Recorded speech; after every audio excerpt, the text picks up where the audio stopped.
allegations and charges, asked to set a pretrial for April 22nd, plus a time waiver. Ms. Wolk has sent over a CPO that the clerk, I believe, is presenting to the court to sign. There's also a DV restraining order already in place and filed with the family court. All right, so pretrial only for April 27th, is that the request? Please. Your Honor, is that in reasonable time? No. Okay, then I'm going to look for an email from her. Can we put this on second call?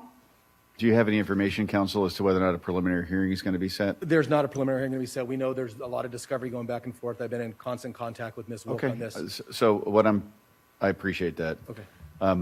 Right now, the question that Ms. Fletcher posed is, are we in reasonable time? The answer is no. No. And so if we set a preliminary hearing, that would be a placeholder.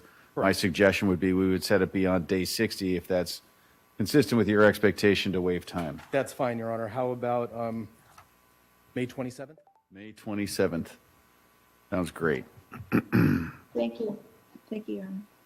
All right. And Mr. Etlinger has already posted bond, is that correct? Correct, Your Honor. There is two bonds posted. The first one, the people didn't file. If the court would exonerate that bond, he does have a current bond. The second bond's current and active. All right. So bond says one of the bonds is already exonerated. Is it? Okay, that's fine. All right.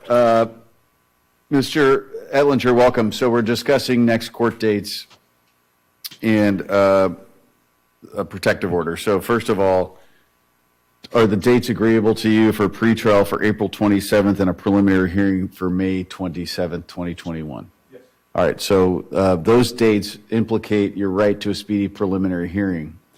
The statute says you have the right to a speedy preliminary hearing within 10 court days from today. That's been modified during the pandemic to extend it to 30 court days from today. But in all event, the right to a speedy preliminary hearing within 60 calendar days from today. The proposed preliminary hearing date of May 27, 2021 is beyond the 10, the 30, and the 60 that I just described.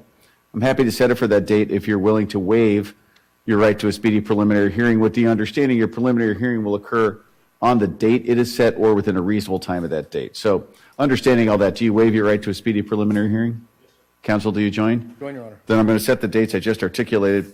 And we also have a protective order that's going to apply to the terms of your release. Any objection to the court granting this protective order? No, Your Honor. All right.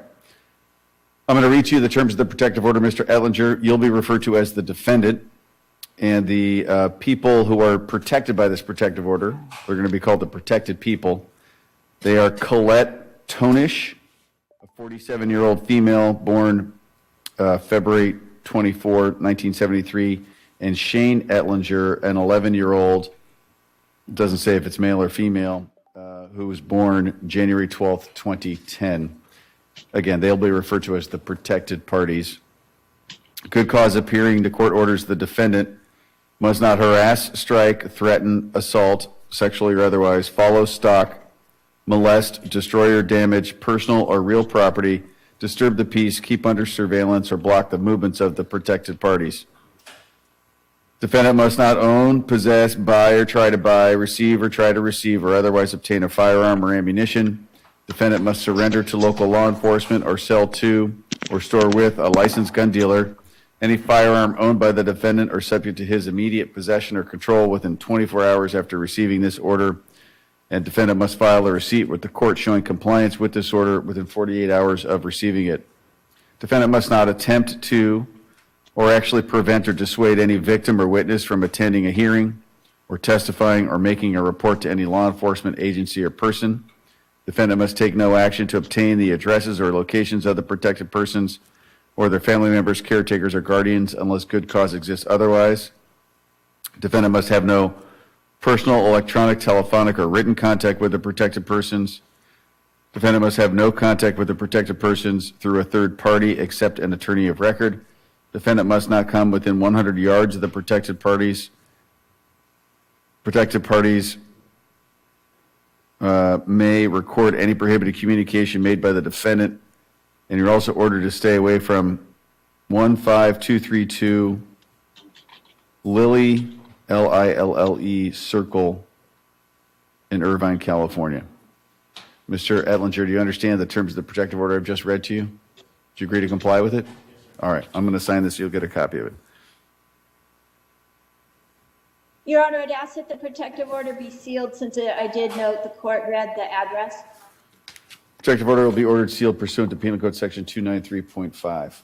All right, you're going to get a copy of Thank this you. shortly here. Thank you, Your Honor. Anything else on that particular matter for either side? All right, thank you.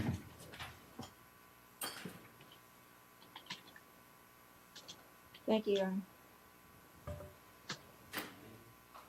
Yes. Can the court please call on the preliminary hearing calendar, Robert Mendoza?